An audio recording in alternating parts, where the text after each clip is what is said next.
ina section nyingine. Section nyingine inaitwa edit sales. Sasa nadhani hapa tu tukafanya sales kwanza. Tunafanya sales.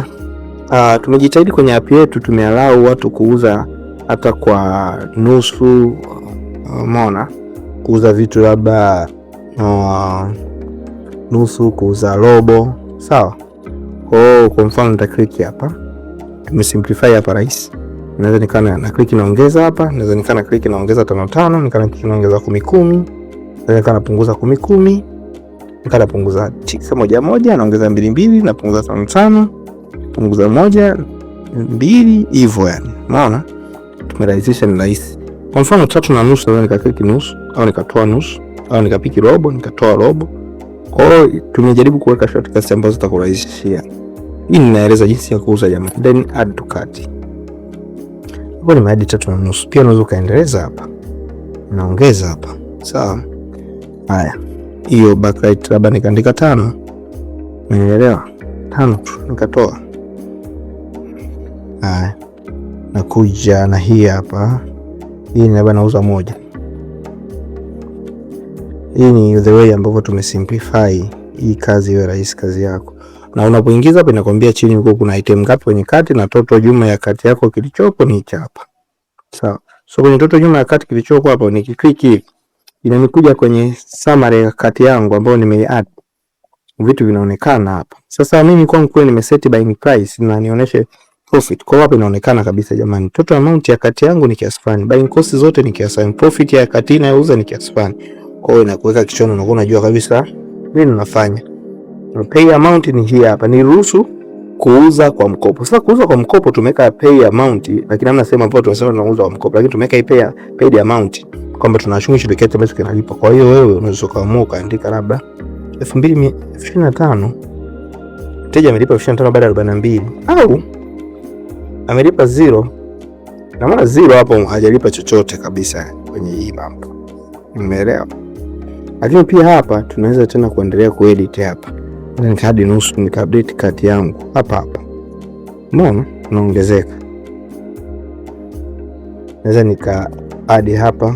Na kwa mfano mimi kwangu inategemea na kwa mfano mimi kwangu nimeweka naweza kuedit selling price. Naweza nikabadilisha na selling price kabisa. Hapa nika-edit selling price. Unaona? Kwa mfano hapa nikaweka selling price 6400. Ka-update. Update. Unanielewa?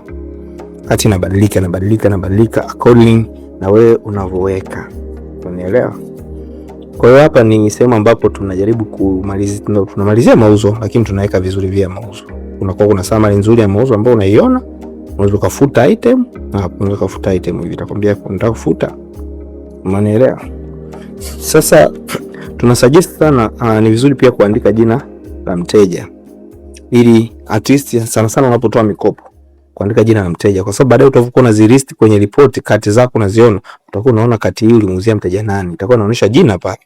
Kwa hiyo ni vizuri kuweka jina la mteja hapa. Jina la mteja hapa na nitaandika Asumani wewe. Namba ya simu ya mteja. Yote hivi kwa ajili ya kujikumbusha uweze kufuatilia madeni yako. Mimi naandika za demo hapa kwa sababu utaandika kweli. Na pia kama umefika hapa labda unataka urudi, una click hichi button cha kukati. Unanielewa? Kati hapo unarudi huko. Unanielewa? Kuna button ya mkono wa kulia juu. Click hapa, unarudi. Kwa hiyo unarudi tena. Asumani. Hizi zimejifuta sababu hatukuwa tuja save bado. Asumani wewe. Namba ya simu whatever it is. Yeah. Kwa hiyo baada hapo utamaliza, itakupa summary kwamba una submit kati ya kiasi hiki, paid amount hiyo, discount ya 00. Hapo unakuwa umeuza. Sawa. Hapo ndio unakuwa umeuza. Hii ndio namna ya kuuza. Kwa hiyo kwa mfano nikiklik hapa haraka nikaje kwenye daily sales hapa, nitaiona sale yangu hii hapa. Sawa. Haya. turudi.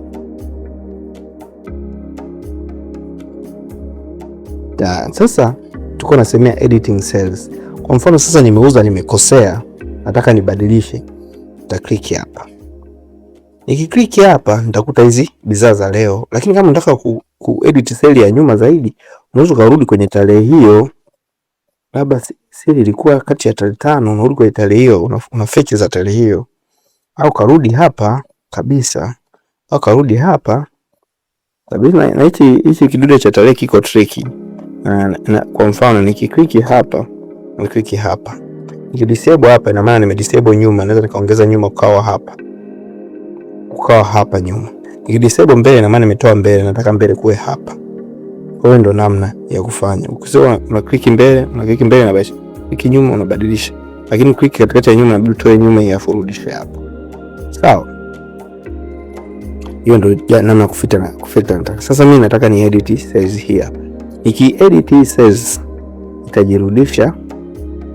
itajirudisha kwenye kati kama kawaida. Unaona? Zitaonekana zile item kama zipo kwenye kati yangu hii hapa. Itarudi kama ule mfumo wa kawaida wa kuuza kati. Unanielewa? Kwa hiyo nikiklik hivi submit na kuta details zile hapa. Unanielewa? Sasa sitaki kuingiza jina tena. Sasa kwa mfano kwa edit labda nikafuta hii item niliingiza bahati mbaya, nitafuta alafu nitasave ile kati.